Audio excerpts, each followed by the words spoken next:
Hi everyone, welcome back to my channel. My name is Emily and today I have my Booktube-a-thon wrap-up.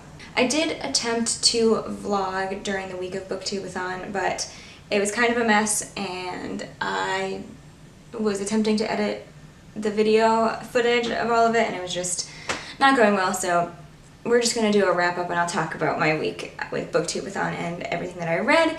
I managed to read 4.5 books out of the 6 that I had picked for myself, so I feel pretty good about that. It's probably the most I've ever read in a 7-day period, but let's talk about some of the books I read. So the first book I checked off was the challenge for Read a Book with a Beautiful Spine, and I picked Unaccustomed Earth by Jhumpa Lahiri, which is a collection of short stories. I ended up only reading part 1 of this, which is over halfway. It's 5 out of the 8 stories in this collection, and I was liking it. I think it's pretty good. I feel like it's very similar to other books that she has written. It has very similar themes, and because of that I just wasn't super invested and it was taking me a while, so I decided reading part 1 would be enough and I would count that as that challenge for Booktube-a-thon. This is a collection of short stories all following Bengali American young people for the most part, at least the 5 that I read, and it just sort of talks about their life living in these 2 different cultures of being Bengali and having lots of expectations within their family and culture there, and then also being Americans and sort of navigating the world while still, you know, staying true to some of the customs of their Bengali heritage and culture. I think it was really well written, and I think that's one of my favorite things about Jhumpa Lahiri. She is definitely one of my favorite authors.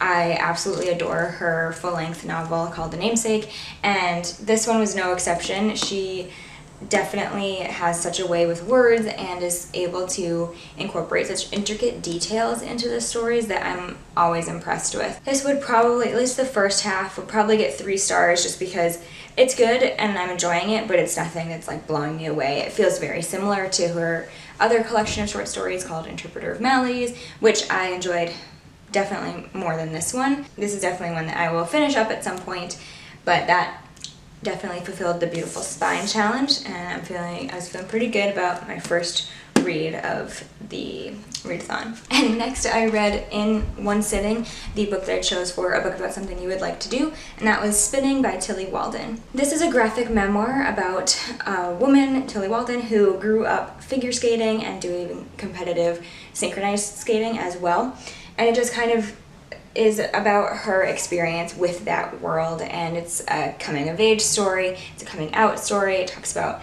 moving from, I think, like New Jersey to Texas or vice versa, and how that was difficult, and the friendships she made and how she did so.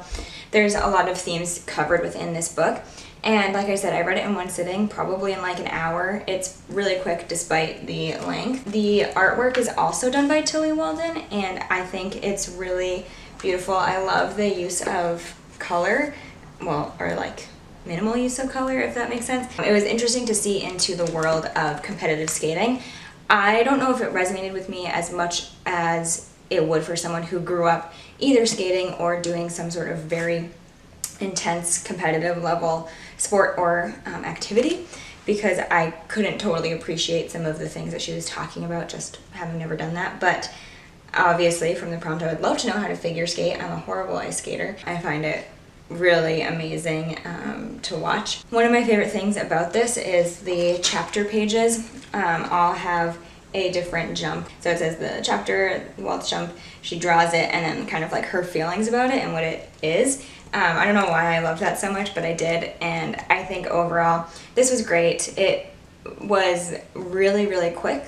Obviously, I read it super fast, and I think because of that I didn't totally appreciate it because I just flew through it without really being able to digest it. But I think overall I really, really liked it. I would probably give this 4 stars because I think it's really well done, and I love that she chose to share her story in this way and combine her use of art and words, and I think she did a fantastic job. I really liked it. I would definitely recommend. Next up, I read my book for the Read a Book and then Watch the Movie Adaptation Challenge, and for that I read Prince Caspian by C.S. Lewis, which is book 2 in the Chronicles of Narnia. I had a rough go with this one. It took me quite a while to read.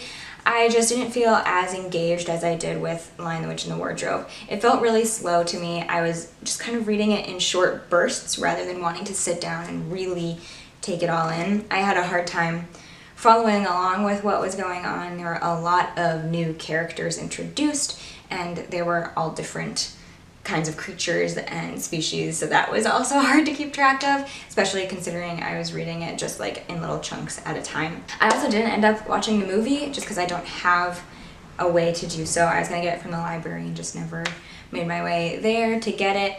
And yeah, overall I'd probably give this 2.5 stars, not because it's bad, it just didn't work out super well for me.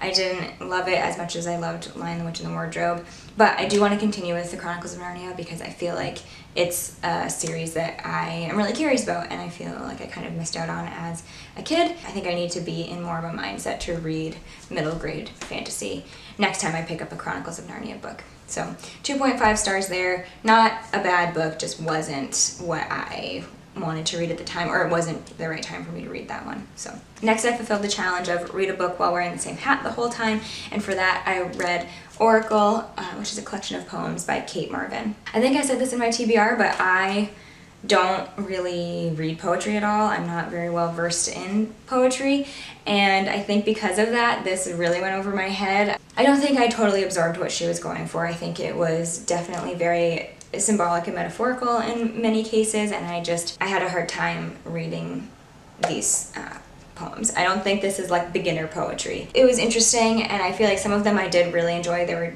definitely poems in here that I did feel like resonated with me, but overall it was kind of hard to get through. I feel like I had to reread things a lot to really try to get the meaning. So I do want to try poetry again. I have some other collections that I would like to read, but again, if you have recommendations for someone who's trying to break into poetry and get familiar with that, please let me know. I didn't give this a rating because I don't feel like I am equipped to do so. I will hold off on rating it, but it's one that I'll keep around, and hopefully I become more acquainted with poetry in the future and can revisit this at a later date. Next, I read the book to fulfill the first challenge, which is let a coin toss decide your first book.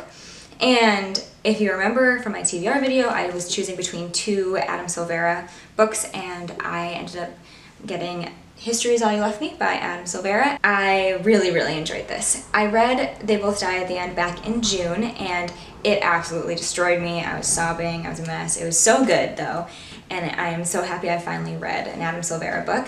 This one follows our main character, Griffin, who has OCD, although I don't know if that's ever actually diagnosed, but he has compulsions that he works through, and sometimes some like spiraling thoughts. And I thought that representation was really wonderful. I feel like Adam Silvera did a great job with that aspect of this book. This book feels very authentic. When I was reading it, it felt like Adam Silvera speaking. Like I mean, I follow him on Instagram, and he updates stories pretty frequently, and it was very similar to how he speaks in those, and so I feel like this is probably, or I get the sense that this is a very personal book for him. It's hard to read in some cases because Griffin is mourning the loss of his ex-boyfriend, Theo, and they haven't been together for about a year or so, but Griffin had this feeling that they would end up together in the end. Theo was his end game, and he was distraught when he learned of the death of Theo, of course, and he finds that the only person he can really talk to about this was Jackson, who was dating Theo at the time that he died. And so it deals a lot with grief and that sort of coming to terms with what has happened and learning to, I don't know, live with that, I suppose. It also is told in two timelines. So we have present day after Theo has died, and it basically is Theo or Griffin working through that after his funeral and just kind of sharing his story from there. And then it will flash back to when they first started dating and kind of goes up until Theo's death. So I love stories told in two different timelines, and I really liked that aspect of it. My one criticism is I feel like it relies really heavily on pop culture references and other things that are very relevant today, but it feels like it could get really dated down the line. And I feel like I heard someone else say that in one of their videos. I think it was Kate Hickey. I think she read this and said that. So I had that in the back of my mind and was thinking that as I went in, and yeah, I would agree. It just is very filled with references to modern day, you know, TV shows, books, fandoms, etc. And I just felt like that was not my favorite aspect of it. I felt like it was a little too much. I didn't feel that way with They Both Die at the end, but this one I just started to get a little annoyed by that crutch. Overall, I gave this 4 out of 5 stars. No, 4.5 out of 5 stars. So that is it. I actually only read half of History Is All You Left Me during the timeline of Booktube-a-thon, but obviously I'll talk about all of it in this wrap-up. So that is my Booktube-a-thon experience. Like I said, I read 4.5 books and I feel like it went pretty well. I did have a hard time with some of my books, but overall I am so happy that I had this experience. I got to do some of the fun Twitter things as well, like the Booktube-a-thon shelf scavenger hunt that was hosted by Books and Lala. That was so much fun, and I can't wait to do more big readathons like this in the future. But anyway, that's all I have for you today. Thank you so much for watching. Be sure to check the description box for all of the links to my social media accounts, and leave a comment if you would like to continue talking about these books with me. Subscribe to my channel so you know when my next video goes up, but until then, happy reading. Bye.